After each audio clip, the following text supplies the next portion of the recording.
Salut les gars, bienvenue aujourd'hui pour un nouveau live. Donc là c'est un live pas prévu parce que voilà, dernière minute sont sortis les spoils. Donc voilà, j'étais pas au courant et voilà, on peut que se satisfaire du fait que les spoils sont sortis un jour avant. Et du coup on va pouvoir décortiquer tout ça. Et je vous préviens d'ores et déjà, le chapitre est complètement légendaire. Donc voilà, toutes les théories qu'on avait fait par rapport au fait que je vous disais, il y a une nouvelle mécanique qui est mise en place, faites attention, etc., va se concrétiser dans ce chapitre. On va avoir énormément de révélations sur tout simplement la mécanique autour des démons, la mécanique autour de Im-sama. Donc voilà, préparez-vous, ça va être tout simplement légendaire. Comme d'hab en début de live, les gars, on enchaîne direct avec la petite auto-promo parce que voilà, il y a beaucoup de choses qui ont été changées, notamment sur Discord. Il y a plein de nouvelles choses qui ont été mises en place, mais surtout pour que l'expérience soit un peu plus facile, un petit peu plus ergonomique. Vous avez accès à des salons spéciaux qui vont tout simplement vous donner des rôles et vous pouvez même enlever certains rôles si jamais, voilà, je sais pas, le gaming vous intéresse moins et que vous êtes là que pour One Piece. Et ben vous avez des salons dédiés où justement vous pourrez cocher justement les bons rôles, etc. Du coup, vous pouvez même avoir la notification de toutes les plateformes, tous les réseaux qui vous permettra d'être à jour sur, voilà, tout ce que propose la chaîne comme contenu, que ce soit sur Twitter, sur YouTube, sur Twitch. Donc voilà, vous avez également évidemment YouTube, n'hésitez pas à tabasser les likes, ça nous aide énormément. Rejoignez la team les gars, vous êtes les bienvenus. Le Twitter pour avoir les spoils qu'on va étudier aujourd'hui en première fraîcheur vraiment le plus rapidement possible et avoir aussi plein d'infos sur l'actu One Piece, sur l'actu gaming, sur l'actu manga en général. Donc voilà les gars, je pense avoir fait le tour pour cette petite auto-promo. Let's go pour analyser ces spoils légendaires.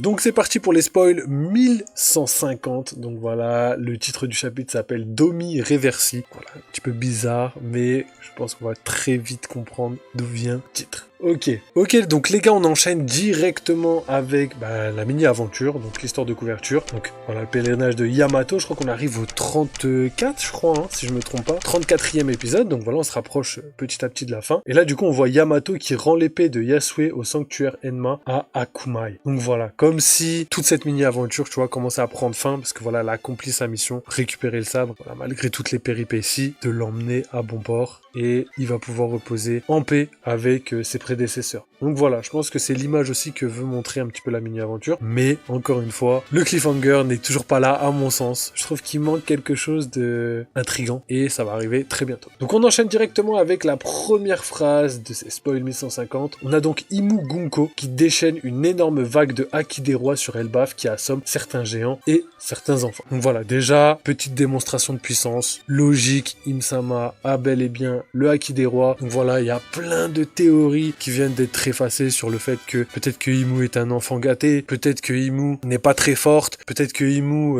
elle a pas le rôle de grand méchant. Bref, voilà, tout ça c'est écarté, on peut les oublier et se concentrer sur les vraies théories. Donc voilà, trop content parce que voilà, c'est la direction que la chaîne avait pris sur ces spoils et là clairement on est dans le bon sens pour l'instant. On va continuer et vous allez voir que les théories validées vont pleuvoir encore une fois. Oda ne fait que nous régaler, je suis trop content. Donc voilà, deuxième phrase du chapitre les gars, c'est Dori et Brogy et les pirates géants qui attaquent Imu Gunko, tu vois. Donc on va l'appeler Imu version Gunko, mais Imu utilise le livre magique pour faire apparaître des couteaux et des pistolets. Un livre magique les gars, c'est pas complètement fou? Quand je vous disais que la mécanique autour des pouvoirs de Imu, autour du fait que c'est potentiellement un démon, même par rapport à la fresque, tout le monde disait que Imu-sama, pendant le siècle oublié, avait utilisé les fruits du démon et les avait déversés aux quatre coins du monde. Et moi, je vous avais dit quoi sur la chaîne? Je vous avais dit, les gars, je ne pense pas que les fruits du démon ont été créés, entre guillemets, pendant le siècle oublié, tout simplement parce qu'en fait, Nika, le fruit de Nika, il était possédé par Joy Boy. Si Imu-sama l'avait déversé pendant le siècle oublié, ce serait complètement illogique parce que la guerre du siècle oublié repose un petit peu sur Joy Boy. Et le fait qu'il découvre son pouvoir en fin de vie, étant donné qu'il meurt à ce moment-là, c'était pas cohérent, tu vois. Donc pour moi, les fruits du démon étaient antérieurs à tout ça. Et là, encore une fois, théorie validée, je suis trop content, les gars. Donc voilà, tout ça pour dire que les démons qui se sont déversés il y a de cela 800 ans, sont, je pense, des démons similaires à ce qu'on va voir prochainement dans les spoils. On va continuer avec le fait que Imu-sama, déjà, puisse faire apparaître des couteaux et des pistolets. Donc voilà, je suis trop content, parce qu'en fait, la semaine dernière, je vous ai dit, les gars, peut-être que les pouvoirs qui vont être mis en avant seront les pouvoirs qu'on a déjà vus, c'est-à-dire la téléportation, l'immortalité et la télépathie. Donc, j'avais pas donné d'explication, mais là, le chapitre me donne raison sur le fait que la téléportation a été utilisée, mais d'une autre manière, vraiment d'une manière offensive. Habituellement, la téléportation, on l'avait vu, cercle d'invocation, déplacement de personnes, etc. Là, on a vraiment une téléportation pour faire apparaître des couteaux et des pistolets, c'est tout bonnement légendaire. Je suis trop content, les gars. Théorie validée, mais plus que validée. Ensuite, on a la télépathie qui pourrait être utilisée de manière offensive. Donc, je le dis maintenant, sinon,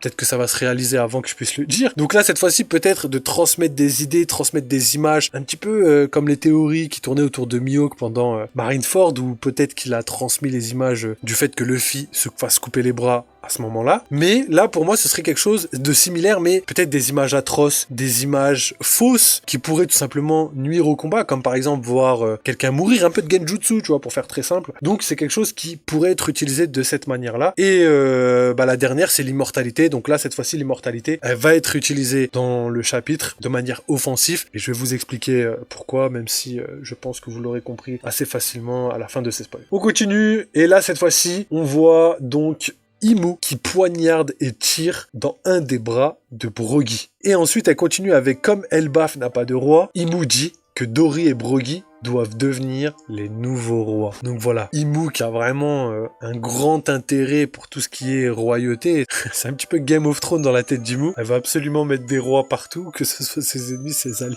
et de faire en sorte de pouvoir les contrôler d'une certaine manière, vous le verrez juste après dans le chapitre. Donc on a Gunko qui utilise une technique appelée Contrat du Diable et transforme Dory et Brogy en démons avec une force immense et l'immortalité. Franchement les gars, alors là, s'il y en a des récalcitrants qui me disent que c'est pas une théorie validée, combien de fois les gars je vous ai répété la phrase pactisé avec le diable, il a pactisé avec le diable. À chaque fois je répétais cette phrase et là en fait clairement c'est encore au-dessus de mes espérances parce que c'est tout à fait ça. On a vraiment une technique qui s'appelle le contrat du diable et on voit clairement Imu tout simplement faire en sorte de transformer Dory et Brogy en démons. Bon, je disparais, c'est le mode fantôme, c'est pas moi. Je suis un peu trop fidèle à moi-même, donc c'est le mode fantôme, je suis obligé de disparaître. Ok, on continue. Donc voilà, la mécanique du contrat du diable, c'est ce qui a permis pour moi à tous les Gorosei de bénéficier des pouvoirs d'Imu, à tous les chevaliers divins de bénéficier des pouvoirs d'Imu. La fameuse marque doit avoir un lien avec cette technique. Donc voilà, tout rentre dans l'ordre, tout est utilisé, tout a été théorisé sur la chaîne. Voilà, on se félicite les gars, c'est une dinguerie tout simplement. Ensuite, le chapitre se termine avec Gunko commandant une armée de démons composée de géants transformés en démons géants et les MMA, donc les monstres des rêves. Et tout ça, tout ce beau groupe sont là pour tuer Jarl. Donc là, c'est ouf parce que voilà, l'armée des démons qui se lève pour aller assassiner le doyen de l'île, plus que le roi étant donné que Imu considère plus Dory et Brogy comme étant le roi. Donc là, ça va être très compliqué parce qu'il va falloir se battre contre ses alliés et ça, je pense que ça va être le plus dur. Ensuite, on a les géants démons ont maintenant à peu près la taille d'Oz. Donc ça, c'est ouf parce que ça montre tout simplement que ce côté transformation, ce côté pactisé avec le diable, donne des propriétés supérieures aux détenteurs, tu vois. Que ce soit les chevaliers divins, etc., etc.,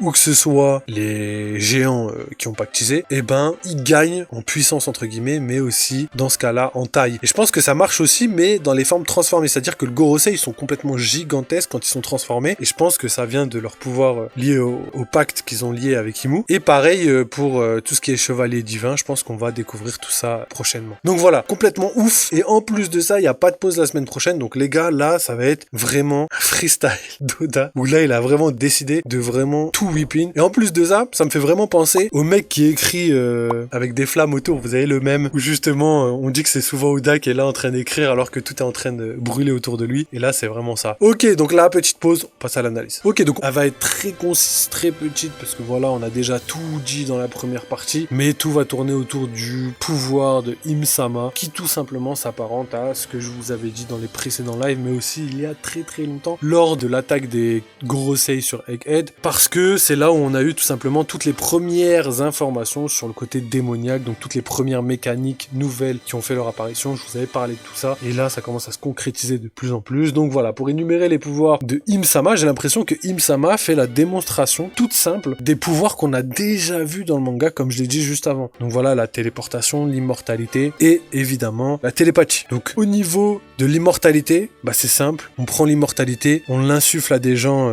comme on veut, et du coup bah ces gens-là, on les contrôle pour qu'ils puissent attaquer leurs semblables, tu vois. Donc ça, c'est un petit peu le côté offensif de l'immortalité. Ensuite, on a la téléportation qui a été utilisée légèrement, qui permet de faire apparaître des couteaux et des pistolets qui, justement, vont se retourner vers les ennemis. Donc voilà, c'est le côté offensif de la téléportation. Et il manque plus qu'une dernière chose, c'est la télépathie. Et comment utiliser la télépathie de manière offensive, c'est la même chose. Je pense que voilà, envoyer des images, envoyer un petit genjutsu, envoyer des choses qui vont déstabiliser les ennemis, je pense que ça va être la manière offensive d'utiliser les pouvoirs. Donc trop content, théorie validée. Je vous l'ai dit la semaine dernière, n'hésitez pas à aller voir. Et on a quelque chose qui va carrément dans ce sens-là. Donc ça, c'est la première chose. Deuxième chose, c'est tout ce que ce chapitre implique, c'est-à-dire qu'il donne les informations sur la manière dont le Gorosei et dont les chevaliers divins ont fait pour tout simplement avoir des pouvoirs similaires qui leur permettent d'avoir les trois pouvoirs, je vais les appeler comme ça, la télépathie, téléportation et l'immortalité. Donc voilà. Et du coup, les trois pouvoirs ont été transmis de cette manière, j'ai l'impression, à tous les membres du Gorosei, mais aussi à tous les chevaliers divins. Ils ont dû tous pactiser pour justement avoir la marque et avoir accès à l'abysse. Et en même temps, ça explique tout simplement pourquoi il y a des pentagrammes, pourquoi il y a des invocations, etc., etc. Donc pour moi, tout est logique et tout rentre dans l'ordre grâce à ces informations. Il reste encore des zones d'ombre, mais là, on commence vraiment à avoir beaucoup de choses. Donc là, Oda a été très malin parce qu'il se sert de Im-sama sans utiliser d'autres pouvoirs, tu vois. À part le livre qu'elle a invoqué, tous les autres pouvoirs, c'est des pouvoirs qu'on a vus, on peut même anticiper certains autres pouvoirs qu'elle n'a pas encore utilisés. Et au niveau du livre, pour moi, c'est un petit peu les mécaniques qu'on connaît, hein. Livre des démons, avec potentiellement des formules, potentiellement des sorts, des malédictions, et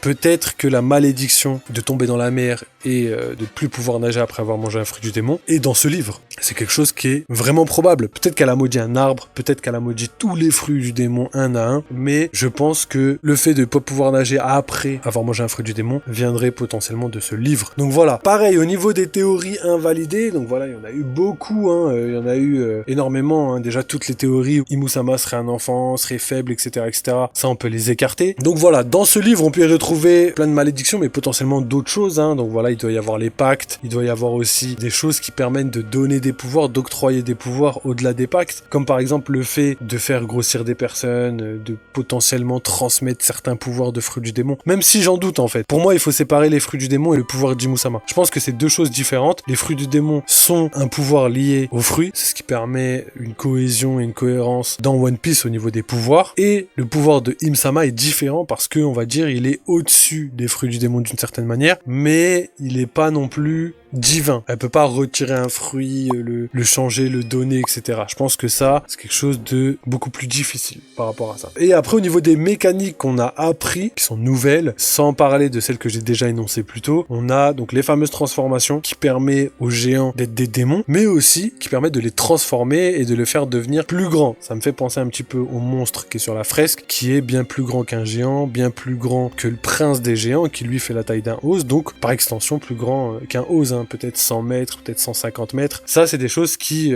montrent tout simplement que voilà, ce fameux livre permet d'octroyer plusieurs pouvoirs, plusieurs modifications. Donc ça, c'est à noter. Puis voilà, je pense que je vais pas ajouter plus de choses, on détaillera ça quand on aura les spoils complets mercredi, ou peut-être demain, hein, si on a vraiment de la chance, ce sera demain. Et du coup, la seule chose qu'on savait pas, mais qui a été confirmée dans ce chapitre, en vrai on le savait, mais rien d'officiel, c'est le fameux Haki des rois de Im-sama qui se déchaîne sur l'île des géants. Donc, moi, je pensais qu'il y avait une potentialité pour que l'Haki des rois de Im-sama soit suffisamment gigantesque pour recouvrir, je sais pas, des pays, peut-être la terre entière, peut-être, hein, c'est des choses qui sont pas écartées. Ce qui me fait penser encore aujourd'hui que c'est possible, c'est que déjà, elle peut utiliser du Haki des rois à distance, donc ça c'est ouf, comment elle fait. Est-ce qu'elle utilise l'abysse? Est-ce qu'elle utilise Gunko? C'est probable, mais on n'en sait rien. Et après, si elle est capable de tout simplement contrôler plusieurs personnes en même temps et d'utiliser son Haki des rois dans plusieurs personnes en même temps, bah en fait, la théorie est carrément validée. Donc là, le Haki des rois est pas surpuissant quand on compare au niveau individuel par rapport à Gonko. Mais par contre, si on prend en compte que Im-sama est censé être à Marie-Joise et que là, Gonko est contrôlé par Im-sama à distance et que le haki se transfère à distance, etc., vous avez compris, vous avez très bien compris où je veux en venir, et ben on peut compter un haki vraiment colossal, vraiment surpuissant, peut-être quelque chose qu'on n'a encore jamais vu. Donc ça, gardez bien ça en tête parce que du coup, il va falloir expliquer tout ça. C'est des choses qui sont encore un petit peu floues. Donc voilà, je reste sur ça pour aujourd'hui. Je pense avoir donné quand même pas mal de détails et dans tous les cas, on reviendra évidemment demain ou après-demain pour faire la réaction spoil complémentaire avant jeudi de tout simplement react au chapitre. Peut-être que le chapitre on l'aura lu aussi en avance et on l'aura mercredi, c'est une possibilité. Donc à voir. En tout cas, trop content. Oda nous régale. Pas de pause la semaine prochaine. Peut que savourer ces informations par rapport à tout ça. Ok, donc maintenant que ça c'est dit, petite auto-promo de la fin les gars. Donc voilà, un grand merci à tous ceux qui soutiennent. N'hésitez pas à le faire. Voilà, si vous faites partie de la team YouTube. C'est comme d'habitude le commentaire pour l'algorithme et le référencement. Vous avez aussi le petit like les gars, ça compte de ouf. Ça aide de malade la chaîne. Vous avez plein d'autres choses. Et au vu de toutes les théories validées qu'on a faites, gars, n'hésitez pas vraiment à soutenir la chaîne. Vous avez le Discord où justement j'ai fait pas mal de nouveautés, ce qui permet voilà de vous donner accès à plein de contenus et en même temps qui vous permet de gérer un petit peu différents rôles que vous voulez avoir dans le serveur. Donc voilà, n'hésitez pas. Et évidemment, vous avez le Twitter, vous avez aussi une petite souscription qui permet de participer de manière financière. Faites-le que si vous avez envie, que si vous le pouvez. Mais voilà, un grand merci à ceux qui le font. Vous êtes les GOAT. Donc voilà, n'oubliez pas, vive les jeux vidéo, vive One Piece. On se retrouve très très vite. Prenez soin de vous. Breaking news, on a une nouvelle information autour de One Piece les gars, bougez pas. Alors, dans le corps de Gonko, Imu apparaît comme un véritable démon doté d'ailes de chauve-souris, d'un trident et d'une queue en forme de flèche. Je suis trop content les frères. Je suis trop content, la salamandre dégueulasse là. La salamandre dégueulasse que les gens ils voulaient nous faire croire comme étant le pouvoir suprême d'Imu. J'en pouvais plus.